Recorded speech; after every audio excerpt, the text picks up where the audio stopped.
Ads used to be an interruption. You'd watch TV, they'd shove a commercial in your face, and you'd just go grab a snack. Now the entire world is a commercial. Well folks, the Jewish space lasers are beaming down ads at full swing.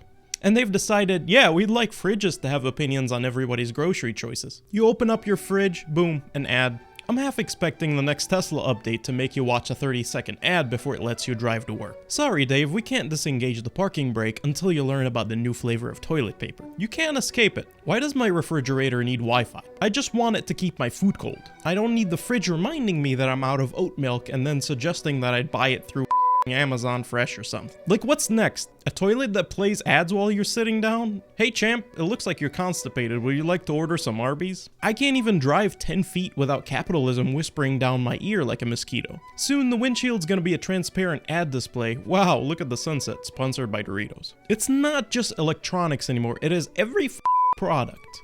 You buy a pack of gum and the wrapper just has a QR code to earn points. Reward points for chewing gum. We have officially gamified existence. What's the prize? More ads. Congratulations, you've won nothing and we've sold your data to 14 companies that you've never heard of. Social media's even worse. You scroll for 2 seconds, ad, fake post, ad, and half the influencers are now just basically walking commercials pretending to be your friend. Oh my god, you guys, I've discovered this amazing face cream that changed my life. Yeah, no they paid you $4 grand to say that while you pretend to use it for 3 seconds. And then you switch back to your $2 soap. Even streaming services are now infected. Remember when Netflix was free?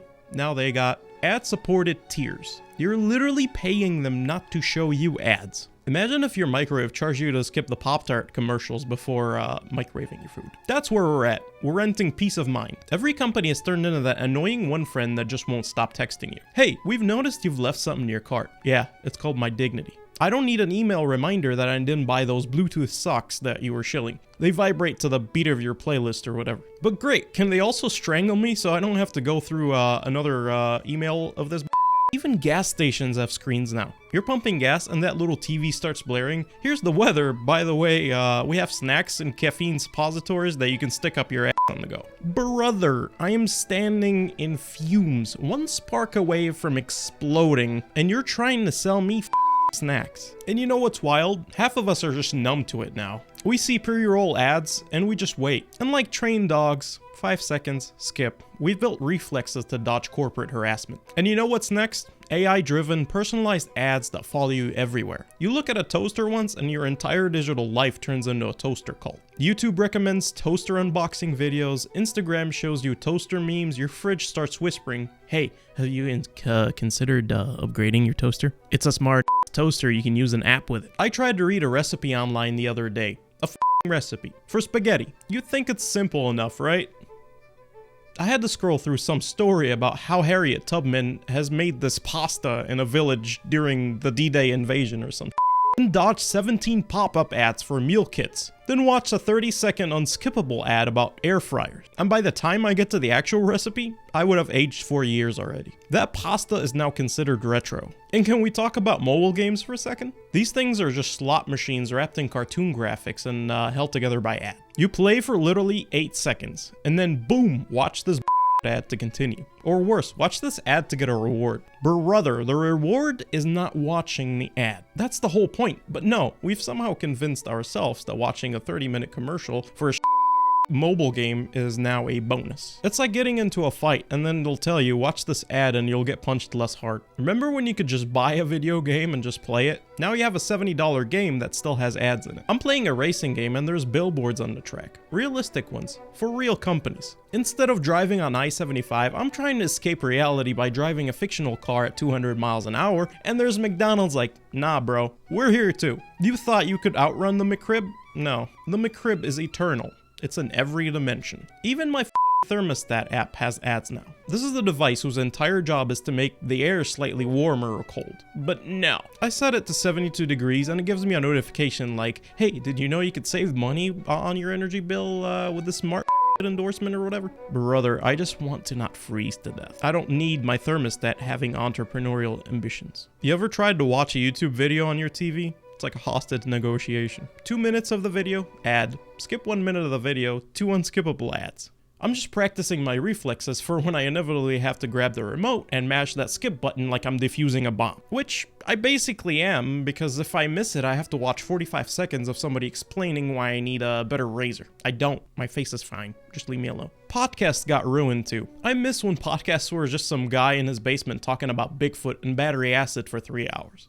Now every podcast is like 40% ads and then the rest is just some about more ads probably. Before we get into this brutal case, let me tell you about BetterHelp. Like, read the room, man. Nobody's listening to a true crime podcast that is in the right headspace to hear about mattress discounts or something. And those personalized ads are kind of getting creepy too. I mentioned wanting a new lamp once to one of my friends in a private conversation. I didn't text it, I didn't Google it, I just said it out loud. 3 hours later, my phone is showing me ads about lamps. And those lamps are pretty specific, which means my phone is probably listening, which it definitely is, or I've become so predictable that the algorithm now knows me more than I know myself. And honestly, I don't know which one is more dystopian. Movie theaters aren't safe either. You pay $18 for a ticket, $35 for popcorn that costs 40 cents to make. Then you still have to sit through 20 minutes to 30 minutes of ads before the movie even starts. And I'm not talking about movie trailers, I mean actual ads. I'm talking about a Coca-Cola commercial, a car commercial, and some weird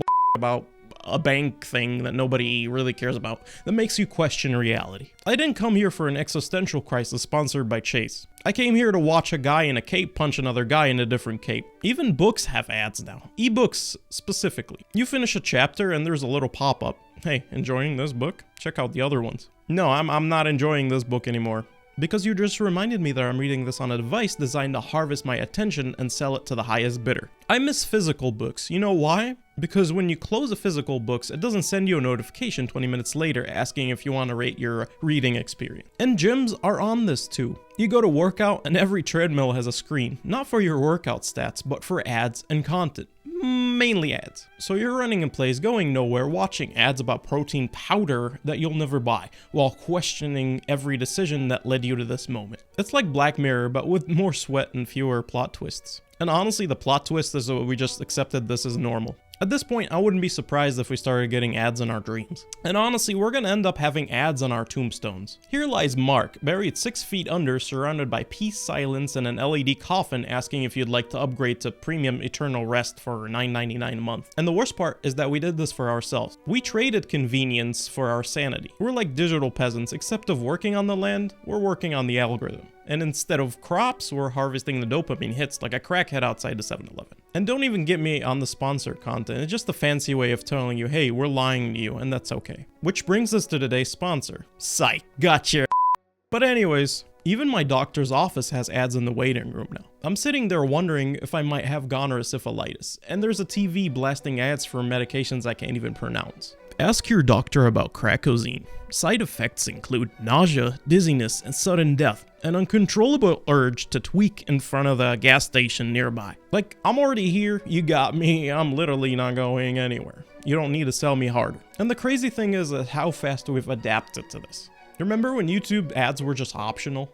And when you could just walk past the billboard and it wouldn't follow you home? And now we've got retargeting ads hunting us like internet bounty hunters. You look at a pair of shoes once and boom, you're getting shoe ads for the next 6 months. It doesn't matter if you bought them already. The algorithm doesn't care. The algorithm is relentless. The algorithm is hungry. The algorithm is watching you sleep. Anyways, thank you for watching this ad-free video on YouTube. Unless, of course, YouTube shoved an ad right before it. And I just hope it's for something helpful, like therapy. Because you need it. Make sure to like or whatever. Anyways, I gotta go to work. Later.